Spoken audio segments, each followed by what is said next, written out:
നഗരത്തിലെ വിവിധ ഭാഗങ്ങളിലുള്ള അനധികൃത നിർമ്മാണം ഉൾപ്പെടെ പാളയം മാർക്കറ്റിൻ്റെ ദുസ്ഥിതി ഉൾപ്പെടെ മേയർ നേരിട്ടെത്തി പരിശോധിക്കുകയാണ്. ഇതിൽ എന്തൊക്കെ മാറ്റങ്ങൾ വരുത്താൻ കഴിയും എന്നത് ഉദ്യോഗസ്ഥർ ഉൾപ്പെടെയുള്ളവരാണ് അദ്ദേഹത്തിനൊപ്പം ഉള്ളത്. എന്താണ് പാളയം മാർക്കറ്റാണ് ഏറ്റവും വലിയ ഒരു പ്രശ്നമായിട്ട് ഇപ്പോൾ ചൂണ്ടിക്കാണിക്കപ്പെട്ടിരിക്കുന്നത്. അത് അവിടേക്ക് എത്തി കണ്ടതിന് ശേഷം എന്താണ് പറയാനുള്ളത്?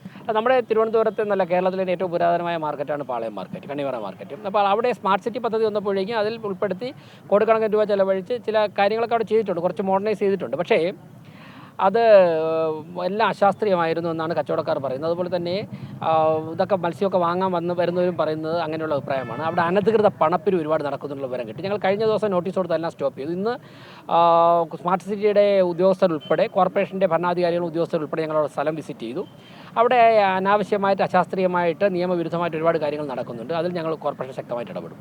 എന്താണ് പെട്ടെന്നൊരു ഇപ്പോൾ നേരത്തെ തന്നെ നമ്മുടെ ശ്രദ്ധയിൽ പെട്ടിരുന്നതാണോ? ഒപ്പം തന്നെയാണ് ഇപ്പോൾ മ്യൂസിയം ഉൾപ്പെടെയുള്ള സ്ഥലങ്ങളിലെ അനധികൃത നിർമ്മാണം അത് സ്മാർട്ട് സിറ്റിയുടെ ഫണ്ട് ഉപയോഗിച്ച് നിർമ്മിച്ചതാണ്.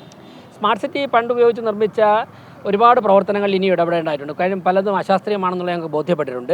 അപ്പോൾ ഒരു റൂമിലിരുന്ന് ഇക്കാര്യങ്ങൾ സ്ക്രീനിൽ കണ്ട് ചർച്ച ചെയ്യുന്നതിന് പകരം ഫീൽഡിൽ വന്ന് എന്താണ് അതിൻ്റെ ഇമ്പാക്റ്റ് എന്ന് കണ്ട് അവിടുത്തെ കൗൺസിൽ, ഇപ്പോൾ ഇവിടുത്തെ നന്നങ്കോട് വാർഡ് കൗൺസിലാണ് എന്നോടൊപ്പം ഉള്ളത്, അവരോടൊക്കെ തന്നെ അഭിപ്രായം ചോദിച്ച് അവിടുത്തെ ജനങ്ങളോടൊക്കെ ചോദിച്ചിട്ട് ആവശ്യമായ തിരുത്തൽ വരുത്തുന്നതിൻ്റെ ഭാഗമായിട്ടാണ് ഞങ്ങൾ ഫീൽഡ് വിസിറ്റ് നടത്തുന്നത്.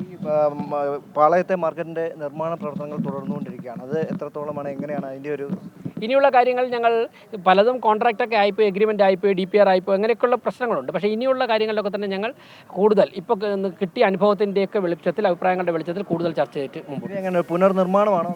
അല്ല, അത്തരത്തിൽ അതൊക്കെ ഒരുമിച്ച് ചർച്ച ചെയ്താലേ തീരുമാനിക്കാൻ പറ്റുള്ളൂ. ഇപ്പോൾ ഞങ്ങൾ എല്ലാവരും ഒരുമിച്ച് പോയി, എല്ലാവർക്കും അവിടുത്തെ പൾസ് മനസ്സിലായി. ഇനി ഒരുമിച്ച് ഇരുന്നതിന് ശേഷം മീറ്റിങ്ങുകൾ തീരുമാനിക്കുകയും ചെയ്യുന്നു.